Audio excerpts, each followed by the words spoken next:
va voir à présent, c'est que les plantes n'existent pas de façon isolée, elles sont en interaction avec d'autres organismes, des interactions qui peuvent leur être bénéfiques ou des interactions qu'elles peuvent souhaiter éviter.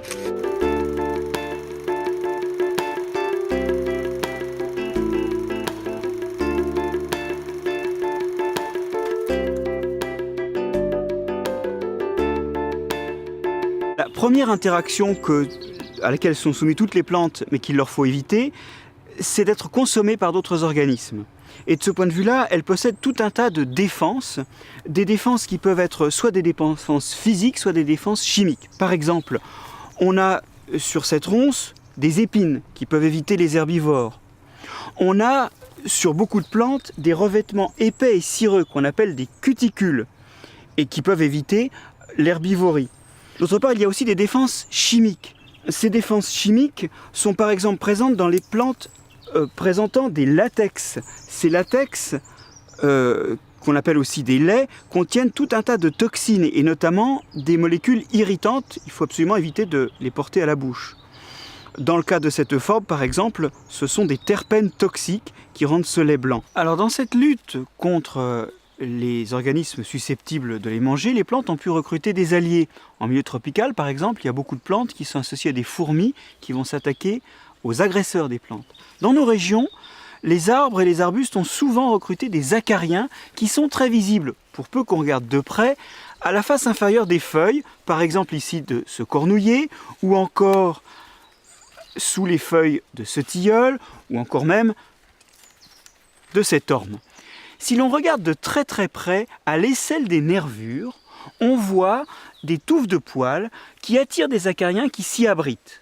Et ces acariens, ce sont soit des prédateurs d'autres acariens, soit des acariens qui mangent des champignons. Et donc, en sortant de ces petits refuges pour se nourrir, ils vont protéger la plante de petits agresseurs qui pourraient s'attaquer aux feuilles. Et ces petits refuges, qu'on voit très bien à la loupe, s'appellent des domaties.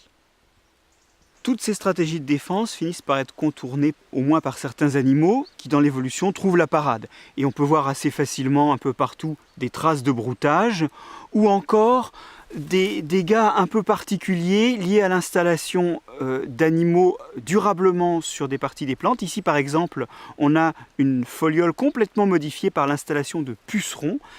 C'est ce que l'on appelle une gale, c'est-à-dire une partie de la plante déformée par un parasite. Et on voit très bien, en ouvrant cette gale, on voit très bien à l'intérieur des pucerons. Et le fait que ces plantes soient consommées, c'est à la base de leur rôle écologique de producteur primaire, c'est-à-dire ce rôle de production par le biais de photosynthèse d'une biomasse qui va être ensuite réutilisée par d'autres organismes dans les écosystèmes.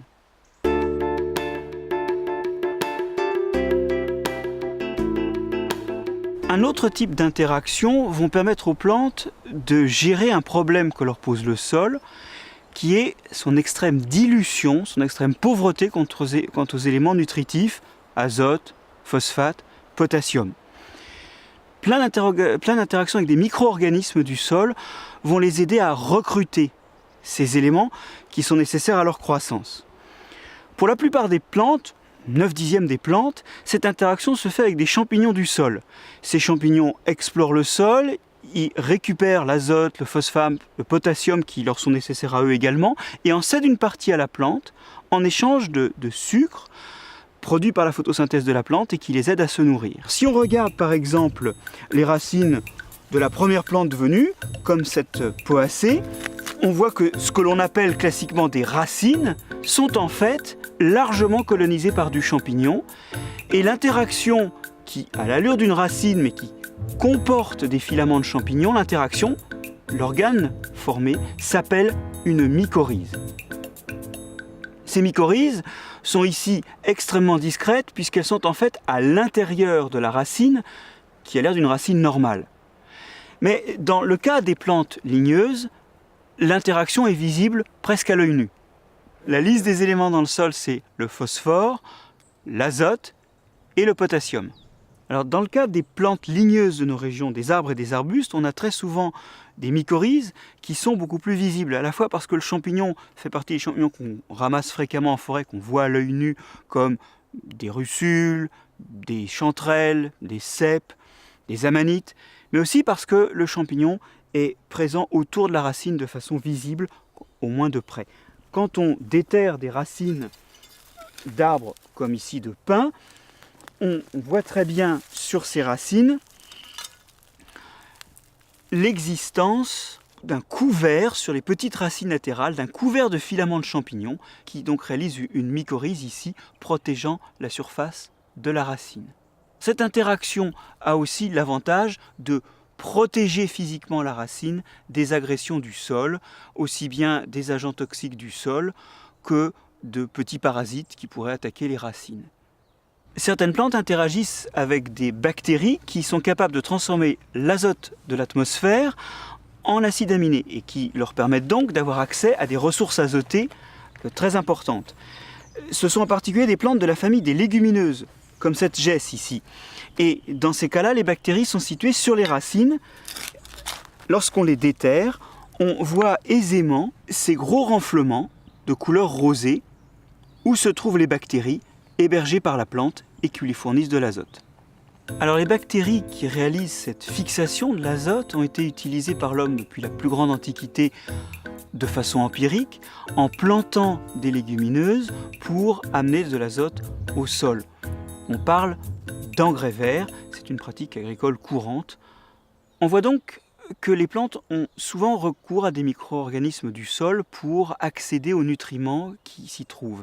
Et ce n'est pas très étonnant si on se souvient que les ancêtres des plantes étaient sans doute des algues qui bien sûr n'avaient pas de racines et étaient incapables d'exploiter les ressources du sol.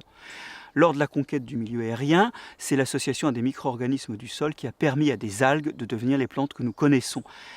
Et lorsqu'elles ont eu acquis des racines, qui ont surtout au départ été des organes pour interagir avec des micro-organismes, elles ont ensuite pu utiliser ces racines de façon autonome et c'est ainsi qu'aujourd'hui on a 10% des plantes qui sont capables de se nourrir de façon relativement autonome en utilisant seulement leurs racines.